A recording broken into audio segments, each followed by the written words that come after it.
Welcome back to part 2 of why relationships get hard after kids. In part 1, we talked about the reality shock many parents experience when life changes after children arrive. In this video, we're going to explore why strong couples start arguing, how the mental load affects relationships, and what happens when stress pushes us into fight, flight, freeze, or fawn responses. So let's jump in. One of the biggest myths in relationships is that everything should be equal all of the time. We often hear people talk about relationships needing to be 50-50, but real life doesn't really work that way. Life isn't lived in perfect halves. There will be times where one person is carrying more than the other. One partner might be working longer hours. One parent might be home with a sick child. One person might be supporting an aging parent. One partner might be dealing with stress at work, health issues, anxiety, depression, or burnout. Some families are navigating multiple children with completely different needs. School schedules, sport commitments, friendships, appointments, and activities. Sometimes you're dealing with financial pressure. Sometimes it's a new baby. Sometimes it's teenagers. Sometimes it's all of those things at once. The reality is that every family goes through seasons. There are seasons where life feels manageable and things seem balanced. Then there are seasons where someone needs more support. Healthy relationships recognize that balance isn't about today, this week, or even this month. It's about the bigger picture. If one partner is struggling, the goal isn't to stand there with a scorecard keeping track of who did what. The goal is to ask, how can we get through this together? Because when couples start focusing on who is doing more, resentment often grows. But when couples focus on teamwork, they are more likely to feel connected, supported, and understood. One of the most powerful shifts we can make is moving from this isn't fair to what does our family need right now? That doesn't mean one person should carry everything forever. It means recognizing that relationships require flexibility, understanding, and support. The strongest couples aren't always the ones who divide every task equally. They're often the ones who adapt when life changes and continue working as a team.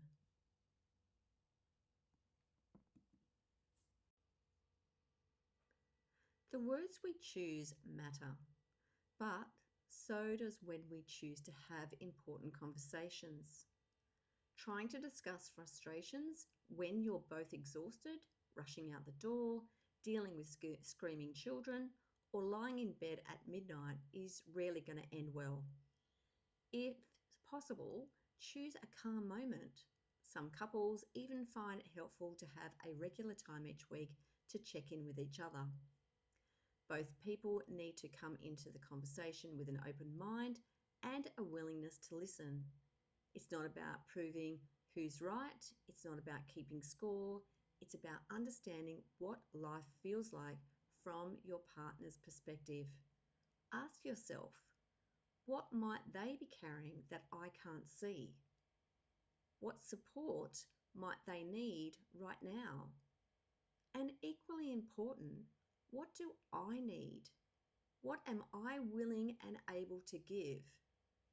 Healthy communication requires both people to take responsibility for their part. When people feel attacked, they usually defend themselves. When people feel understood, they're much more likely to listen.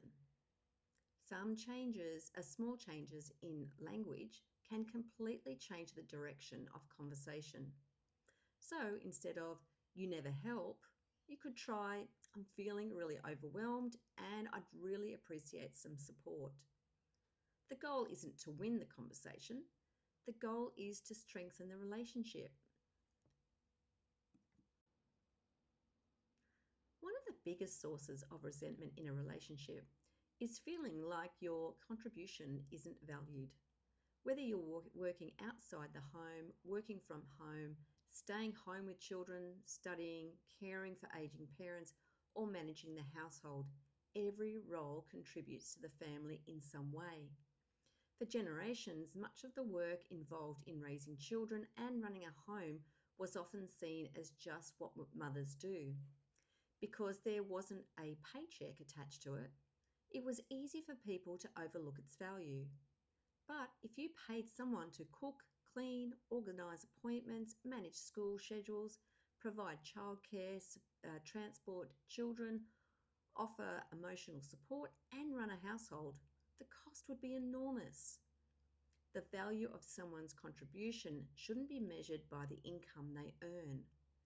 And just because one partner earns more money doesn't mean the other partner should carry more of the responsibility at home to make up for it.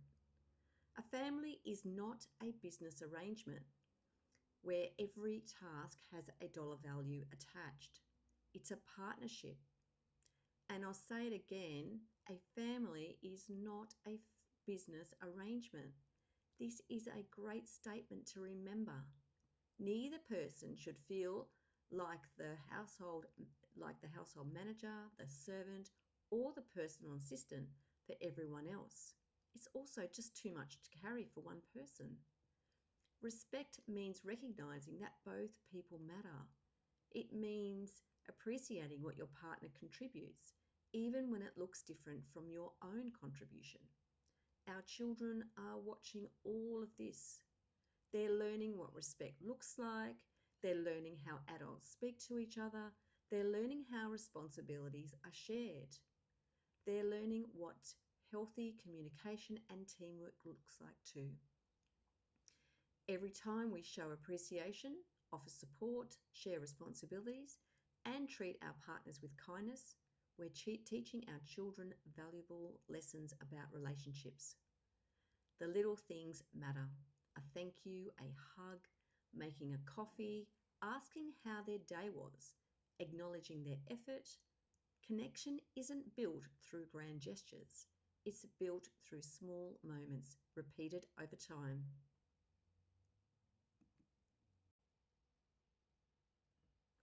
Many parents believe they need a date night, a weekend away, or a child-free holiday to reconnect.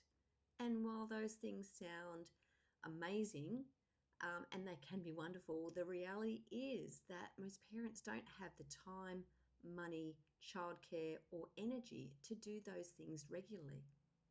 The good news is that connection is rarely built through one big gesture. It's usually built through small moments repeated over time. Maybe a hug before you leave for work, a quick text during the day, making your partner a coffee, taking over bath time when you can see that they're exhausted, saying thank you, and asking how their day was and genuinely listening to the answer. Giving your partner the benefit of the doubt when they're having a hard day, acknowledging the things that they do for the family. These moments might seem small, but they send a powerful message. I see you. I appreciate you. We're in this together. Sometimes connection looks like romance. Sometimes it looks like teamwork. Sometimes it's simply recognizing that your partner has had a hard day and stepping in to help without being asked.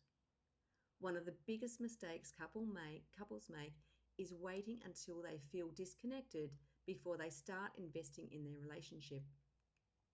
Connection isn't something we build once it's broken.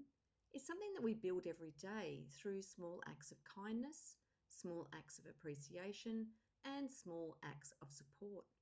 Because often it's not the grand gestures that keep the relationship strong, it's the everyday moments that make people feel valued, respected, and loved. Think about your own relationship for a moment.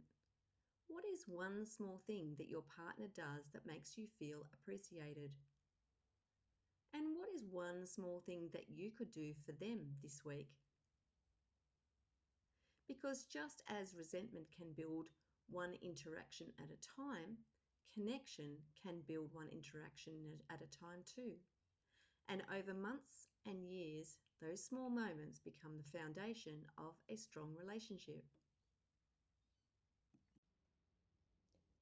So that's it for part 2.